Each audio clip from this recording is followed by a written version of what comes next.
Hey everybody, welcome back to Gilly's Guns. So today I wanted to talk about another police trade-in and kind of how police trade-ins fit into my, I guess you'd call it, collection. But today's video is on the Glock 41, and AIM Surplus had these. Not really, you don't really see many of them surplus, so I was surprised that they came up, but figured, you know, I've been shooting the Glock 34 for a long time. Had a Glock 40 for a very long time. I think I bought one right when they came out, and I really wanted to buy a Glock 41 at that time, but I went with the 10 millimeter for whatever reason. I don't know. I wanted a 10, and I didn't have one, so I bought the 40, and then I just over the years kind of kept putting it off, buying a 41, and then they came with these surplus 41s, and I mean, you can tell this gun's been handled and shot some and carried some, but you know, it doesn't show much wear. So the night sights, you know, they show a little bit of maybe holster or rub wear, but they don't have the same finish on them as the slide, the Tennifer finish that Glock uses, or whatever that finish is. But anyhow, just kind of, you know, give you an idea. Police trade-in wise, that's where I guess fill in some of the gaps and things that I've wanted for a long time but didn't want to spend the money for. And I was able to get this 41. Came with one mag. I got 5 extra magazines for over $100 less than what I would have paid for a new Model 41. So, plus I got night sights. I think that's a pretty good deal, and the night sights still work. They're still bright. So let's talk about the 41 a little bit. So size comparison, it's basically the Glock 34 with a bigger frame. You know, the 34 was made for competition, and basically they wanted to have a full size or full power 45 that fit in the same category. Magazines are 13 plus 1, so 14 rounds of 45. Now, granted, you got 17 plus 1 in the 9 millimeter, but if you're shooting competition, 14 rounds of 45 is pretty decent, and you got a major load there, so you're not giving up points for using a 9 millimeter. And comparison wise, this is like its first brother, I guess. These came out about the same time. You can kind of see the 10 millimeter has about a 3/4 inch longer barrel or something like that, maybe an inch longer, and these are the Mac Daddy, like full power, biggest Glock that they make. I believe it even to this day.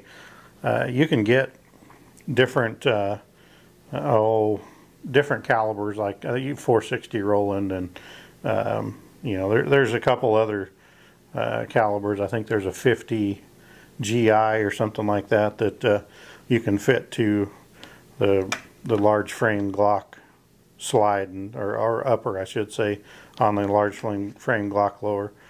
But production wise, the 10 millimeters is the Mac Daddy, so the 40 is like the one to have. And I don't know, I like the Model 40, so I figured I would like the Model 41, and so far I do. It came with the, well, like I said, one mag came in the box. I think it's got one back strap that was, I know it had one back strap on it, but it came with the other back straps, mag loader, basically everything the gun would have came with new, with the exception of the additional magazines. So I thought that was pretty good. One thing to note, the Model 41 has a thinner slide than the standard Model 21. So this is the normal width of the 45 slide, and this is basically the normal width of the 9mm slide. So you can see that they put the thinner slide on the bigger frame and basically give you the comfort of the 9mm. Yeah. So this is a Phobos Glock 17 holster, and I use it for the Glock 34, but the 10mm just won't fit. The slide's too wide, and your standard Glock Model 20 or 21 won't fit either. But with the narrower slide, you can use Glock 17 holsters for your Model 41. So that's pretty cool. I can use my rig that I have set up for competition, and I don't have to change holsters. So that's pretty neat.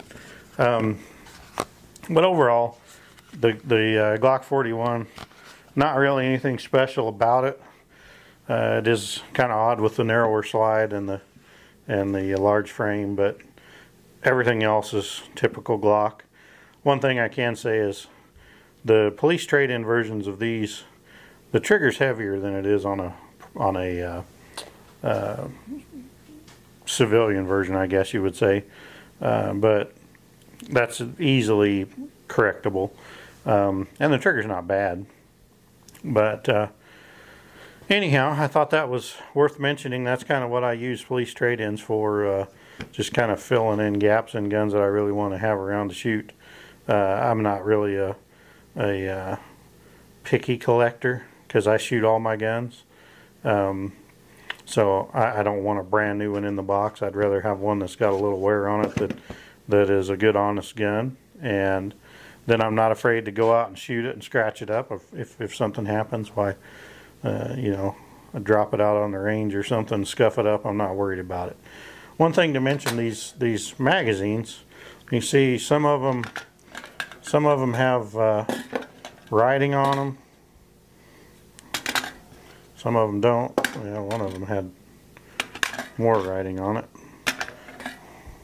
Guess maybe it's this one. No?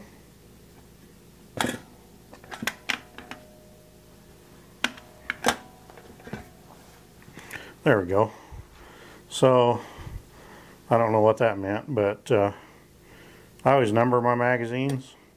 And the only one I see a number with on the bottom is this one. I assume that's a badge number, 487. But anyway, these magazines, it's pretty hard to mess up a Glock magazine. You know, they're actually pretty durable. You can replace springs, you can clean them. I did notice that the floor plates on some of these kind of look like they might be bulging down a little bit, but they all look that way. So I don't know that it's really any concern. I guess I could probably replace the floor plates if I see an issue with that. Let's see if yeah, there you go. So the Glock Model 40, this is a 10mm mag. It's not bulged on the bottom. So really that's just caused from being loaded and kept loaded a long time. But it doesn't really pose a functional issue. But yeah, cheap mags, they work great. I think they were 15 bucks a piece, so pretty cheap for what they are. Overall, I like the 41. It is a big old beefy gun. You know, standard. Well, it's a Gen 4, but the standard short frame earlier versions are the same size. But anyway, if you need a backstrap on here, you got some big old monster hands, and this one came with a large backstrap on it. So whoever carried this, the officer that carried it, he must have had gorilla hands. But anyway, I think I want to take this thing out to the range and shoot a little bit. Let's go see what it does. Alright guys, we're out here on the range. Got a couple targets set up. This Shoot and See target, or whatever brand it is, I'm going to shoot it.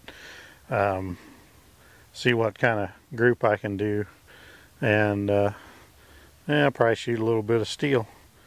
we'll see how the Glock 41 shoots. But while I was out here, I figured I might as well compare it to another police trade-in. So I brought out the M&P 45, and we'll just kind of do a direct comparison and see, just accuracy-wise, if I can shoot the Glock any better than the M&P.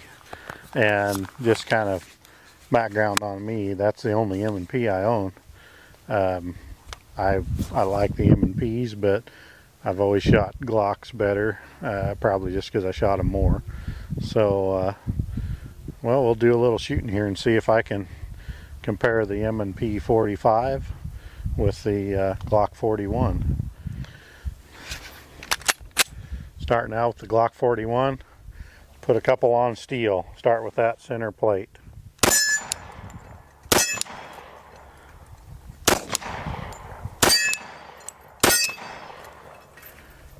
Let's go for a small round one on the right. Oh, hitting low. There we go. Alright, well, when you hit those well enough, let's see what it does to a spinner on the right. Well, it spins it. Let's try the little one on the left.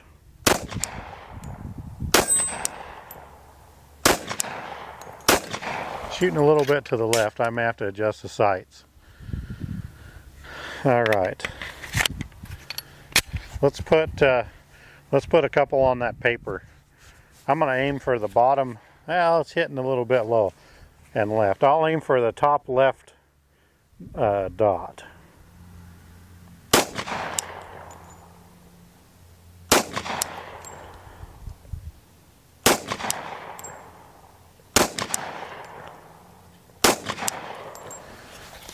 Oh, yeah, go ahead and shoot a couple more.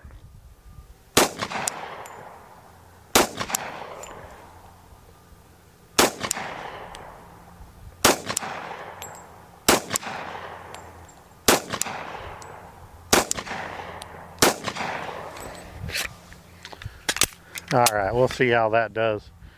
Now let's compare that to the M&P 45. I'm just going to aim for the center dot with this gun and see how it works.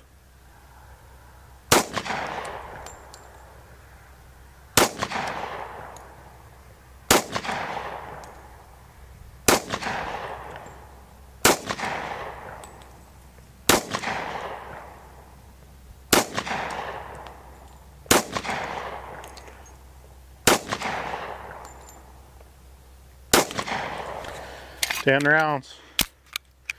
Forgot magazine disconnect. Gotta have an empty mag in the gun. That's one thing I like about the Glock, is no magazine disconnect. Yeah, before I go look at that, might as well, got one more mag loaded for the Glock. Might as well try that golf ball that's hanging down in the middle there.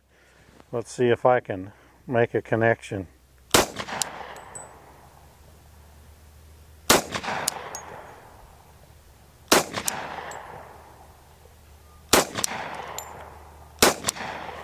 I made it wiggle.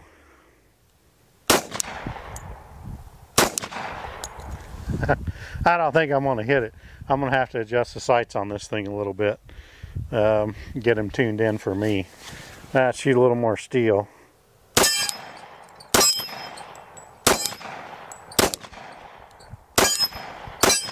Alright guys, well, here's the results of the target. This is the M&P 45. And it looks like 1, 2, 3, about a 4-inch spread vertical, and 1, 2, 3, about a 4-inch spread horizontal. So not terrible. That was shooting at 10 yards. I got about a 5-inch spread with the Glock 41, but the horizontal spread is less. It's probably 3 inches. So overall, they both shoot good for police trade-in guns that are relatively affordable.